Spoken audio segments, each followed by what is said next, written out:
आज हिंदू समाज अलग अलग जातियों में बटा है। ऊंची और नीची जाति का गंदा खेल लगातार बढ़ रहा है। कुछ समाज के ठेकेदार तो कुछ राजनीतिक संगठनों से जुड़े नेता जातिवादी राजनीति के चक्कर में हिंदुओं को बांटने का काम कर रहे हैं। साल 2011 की जनगणना के अनुसार भारत में 20 करोड़ से अधिक लोग दलित समुदाय से ताल्लुक रखते हैं और इसी समुदाय की एक प्रमुख जाति चमार भी है। आज भले ही दुष्ट लोग चमार शब्द का प्रयोग किसी का अपमान करने के लिए करते हैं, लेकिन चमार असल में चंवर वंशीय क्षत्रिय हुआ करते थे। चमारों का अपने आप में एक गौरवशाली इतिहास रहा है। इस जाति के अनेक शूरवीर योद्धा हुए हैं। विदेशी आक्रमणकारियों के खिलाफ आवाज उठाने से लेकर भारत की स्वतंत्रता तक चमारों का योगदान बहुत महत्वपूर्ण रहा है। आपको जानकर हैरानी होगी कि प्राचीन काल में चमार जाति का कहीं भी वर्णन नहीं मिलता है। तो फिर चमार जाति कैसे अस्तित्व में आई? क्यों सूर्यवंशी क्षत्रियों से ताल्लुक रखने वाले कुछ लोगों को आज चमार कहा जाता है? तो आज के इस वीडियो में हम चमार जाति के बारे में विस्तार से आपको बताएंगे और साथ ही हम दावे के साथ कहते हैं कि इस वीडियो को देखने के बाद चमारों के प्रति आपके विचार जरूर बदल जाएंगे। वीडियो में आगे बढ़ने से पहले आप हमारे चैनल पर नए हैं तो चैनल को सब्सक्राइब कर लें और बेल आइकन को ऑल पर सेट कर लें ताकि इसी तरह के इंफॉर्मेटिव वीडियो मिलती रहे। सनातन धर्म के अनुसार पूरी सृष्टि की रचना ब्रह्मा जी ने की है और प्रत्येक जीव ब्रह्मा जी के द्वारा ही बनाया गया है। ईश्वर ने धरती के सभी मनुष्य को एक समान बनाया है, लेकिन समय के साथ साथ इंसान पंथवाद, संप्रदायवाद और जातिवाद के चक्कर में पड़ता गया और इंसान ही इंसान की मौत का प्यासा हो गया। वर्ण और जाति के नाम पर प्राचीन भारत में कभी कोई भेदभाव नहीं होता था। पहले लोगों को किसी जाति के आधार पर नहीं बल्कि वर्ण और उसके कर्म के आधार पर बांटा जाता था। आज के समय में जैसे डॉक्टर, इंजीनियर, टीचर्स और वकील जैसे अलग अलग पेशे हैं, ठीक उसी प्रकार पहले लोगों को उसके कर्मों के आधार पर ही पहचाना जाता था। ब्राह्मण, क्षत्रिय, वैश्य और शूद्र के बारे में आपने पढ़ा भी होगा। ये सभी नाम लोगों को उनके कार्यों के आधार पर ही दिए जाते थे। वहीं वैदिक काल और रामायण महाभारत काल में भी इंसानों को अलग अलग कर्मों के आधार पर विभाजित किया गया है। उस समय देव, दानव, राक्षस, यक्ष, किन्नर और गंधर्व के आधार पर वर्ण तय की जाती थी, जो आज की जातिवाद से बिल्कुल भिन्न है। चमार जाति के बारे में वैसे तो कहीं उल्लेख नहीं है। चमार शब्द का प्रयोग प्रथम बार सिकंदर लोदी द्वारा 16वीं शताब्दी में किया गया था, जिस समय भारत में तुर्की और अफगानिस्तान के आक्रमणकारियों ने भारत में प्रवेश करना शुरू किया था। उस समय पश्चिम बंगाल में चंवर वंश का राज हुआ करता था। वे एक इक्ष्वाकु और सूर्यवंशी सक्रिय समुदाय से संबंध रखते थे। गौतम बुद्ध, चंद्रगुप्त मौर्य और अशोक सम्राट भी इसी वंश से संबंध रखते थे।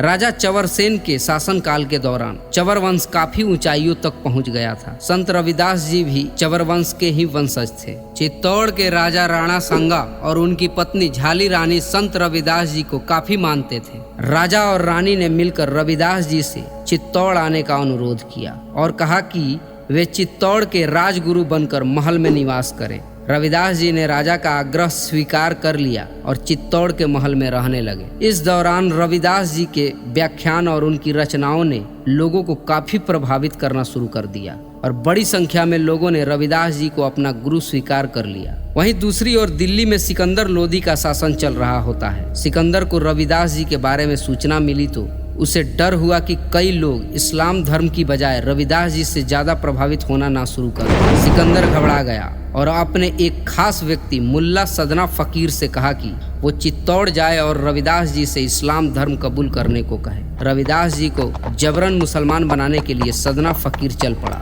जब उसकी मुलाकात रविदास जी से हुई तो रविदास जी ने कहा कि वे शास्त्रार्थ और तर्क वितर्क करें। अगर सदना फकीर उन्हें पराजित कर देता है तो वह इस्लाम धर्म कबूल कर लेंगे, लेकिन साथ ही उन्होंने शर्त रखी कि अगर सदना फकीर हार जाता है तो उसे हिंदू धर्म कबूल करना होगा। सदना फकीर को अपने आप पर पूरा भरोसा होता है और दोनों के बीच वाद विवाद शुरू हो जाता है। इस शास्त्रार्थ में रविदास जी की जीत होती है और उनके तर्क वितर्क से सदना फकीर इतना प्रभावित हो जाता है वह अपनी स्वेच्छा से ही हिंदू धर्म अपना लेता है और अपना नाम बदलकर रामदास रख लेता है। रामदास और रविदास जी मिलकर हिंदू धर्म का प्रचार करने में जुट जाते हैं। रविदास जी समाज के सभी लोगों को एक समान नजरों से देखते थे और बराबरी का संदेश दिया करते थे। जब सिकंदर लोदी को पता चला कि सदना फकीर ने हिंदू धर्म अपना लिया है तो वह आग बबूला हो गया और उसने संत रविदास जी को बंदी बनाने का आदेश दे दिया। रविदास जी को बंदी बनाकर एक कारागृह में डाल दिया गया,